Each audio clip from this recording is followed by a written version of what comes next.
نوری نەمر بەرجی شەشەم نووسینی مامۆستا محەممەد فەتحوڵڵا گولەن.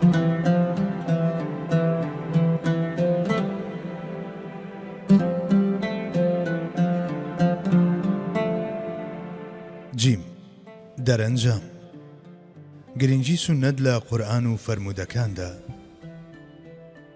سونەت لەگەڵ قورئانی پیرۆزدا یەکێکە لە دوو بنەماکەی ئیسلام و بەبێ بوونی سونەت و بەبێ بوونی فەرموودە ناکرێت بیردە ئیسلام بکرێتەوە. سونەت کە لە وتە و کردار و تەقریرەکانی سەروەرمان صەڵی الله عەلەیه وسەلەم پێک دێت، هەر لە سەردەمی خودی سەروەرماندا لە بیر و یادگەی دڵاندا نەخش بووە و جگە لەمەش نووسراوەتەوە. هاوڵە بەڕێزەکان بە هەستیاریەکی گەورە پەیڕەوی سونەتیان کردووە، ژیانیان بە گوێرەی سونەت ڕێخستووە، سونەتیان پاراستووە و بێ ئەوەی ڕێ بە هیچ زیادکردنێک یاخود کەمبوونێک بدەن تیایدا گواستویانەتەوە بۆ شوێنکەوتووە مەزنەکان. شوێنکەوتوانیش بەهۆی ئەو فیتنانەی لە سەردەمی ئەواندا هەبووە ژیانیان لەسەر زوهد و تەقوا بۆ خزمەتکردنی ئیسلام و دووپایەکەی ئیسلام کە قورئان و سونەتە تەرخان کردووە. ئەم ئیمامە مەزنانە کە ژمارەیان بە هەزاران بووە، هەروە قورئان خۆیان کردووە بە خاوەنی سونەت و بێ ئەوەی بهێڵن هیچ شتێکی دیکەی تێکەڵ ببێت و خەڵتە بگرێت گەیاندویانە بنەوەی پێشخۆیان.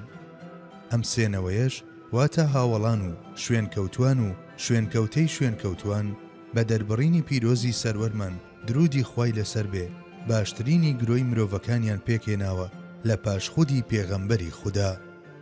پێغەمبەری خودا صەڵی الله عەلەیه وسەلەم دەفەرموێت و جابری کوڕی عەبدوڵڵاش ڕیوایەت دەکات: فإن خير الحديث كتاب الله وخير الهدي هدي محمد وشر الأمور محدثاتها وكل بدعة ضلالة.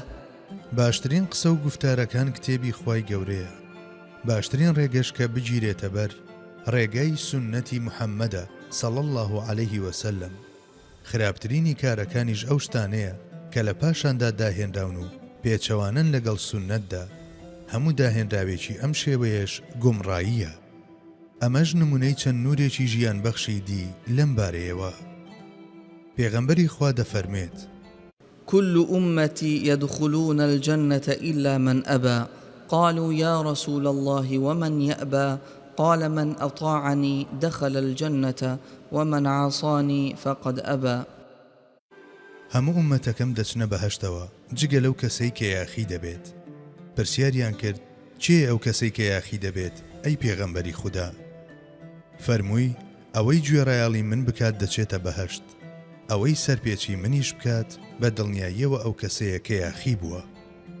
هەردووبارە پێغەمبەری خوا دەفەرمێت: إنما مثلي ومثل أمتي كمثل رجل استوقد نارا فجعلت الدواب والفراش يقعن فيها فأنا آخذ بحجزكم وأنتم تقحمون فيها.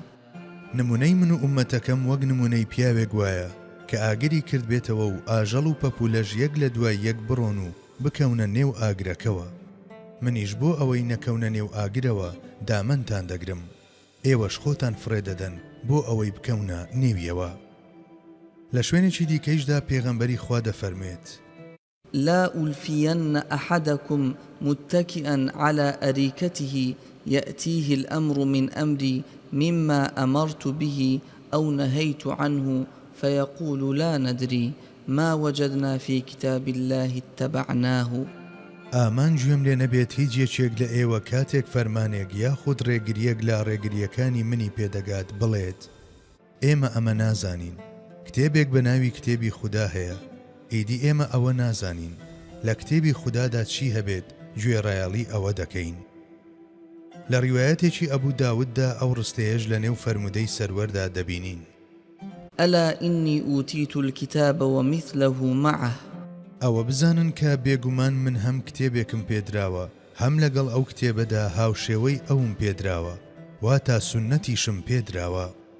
هەروەها پێغەمبەری خودا دەفەرمێت: فإنه من يعش منكم بعدي فسيرى اختلافا كثيرا فعليكم بسنتي وسنة الخلفاء الراشدين المهديين تمسكوا بها وعضوا عليها بالنواجذ، وإياكم ومحدثات الأمور، فإن كل محدثة بدعة وكل بدعة ضلالة.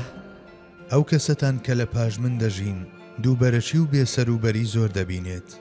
ئامۆژگاری من بۆ ئێوە سونەتەکەم و ڕێگەی خەلیفە ڕاشیدە ڕێنوێنی کراوەکانە. بە توندی بەدەست و ددان خۆتانی پێوە بگرن، وریابن لەو شتانەی لە پاشاندادا دەهێنرێن، چونکە هەموو داهێنراوێک بیدعەیە و هەموو بیدعەیەکیش گومڕاییە. و لە کتێبی موتایی ئیمام مالیکیدا کە بەلای هەندێکەوە لە جێی کتێبی ئیبن ماجە یەکێکە لە 6 کتێبە سەحیحەکە ئەم فەرمودەیە هاتووە: تركت فيكم أمرين لن تضلوا ما تمسكتم بهما كتاب الله وسنة نبيه. دووشتم بۆ ئێوە جێهێشتووە کە تا کاتێک دەستیان پێوە بگرن ناکەونە گومڕاییەوە، کتێبی خودا و سنەتی پێغەمبەرەکەی. سنەت لە چاوی خودا و پێغەمبەری خوادا ئەمەیە. جا لە کاتێکدا حەقیقەت ئەمەیە، ئیدی بەرامبەر بەو کەسانەی بە شوێن پێی ڕۆژهەڵاتناسەکاندا دەڕۆن و دەیانەوێت پەڵە بنێن بە سنەتی سەنیەی پێغەمبەری خواوە کە بۆ ماوەی 14 سەدەڕێی بە موسڵمانان نیشانداوە و بووەتە کانگەی حەقیقەت و ڕۆڵی پردێکی بینیوە بۆ گەیاندنی باوەڕداران بە سەروەر و خودای سەروەر و هەروە قورئانی پیرۆز نەوە بنەوە لە ڕێی زارەکی و نووسراوەوە گوازراوەتەوە، بەرامبەر ئەوانش کەوا گومان دەبن کە بێ مەشغەڵی فەرمودە پرۆژەکان و تەنانەت بێ ئەوەی زمانی عەرەبیش بزانن، هەر لە ڕێی کتێبی واتە و وەرجێردراوی قورئانی پیرۆزەوە دەتوانن هەموو بابەتێک چارەسەر بکەن. هەروەک لە قورئانی پیرۆزدا هاتووە دەپرسین: فەئەینە تەذهەبون؟ بۆ کوێ دەڕۆن و دەتانەوێت بە کوێ بگەن؟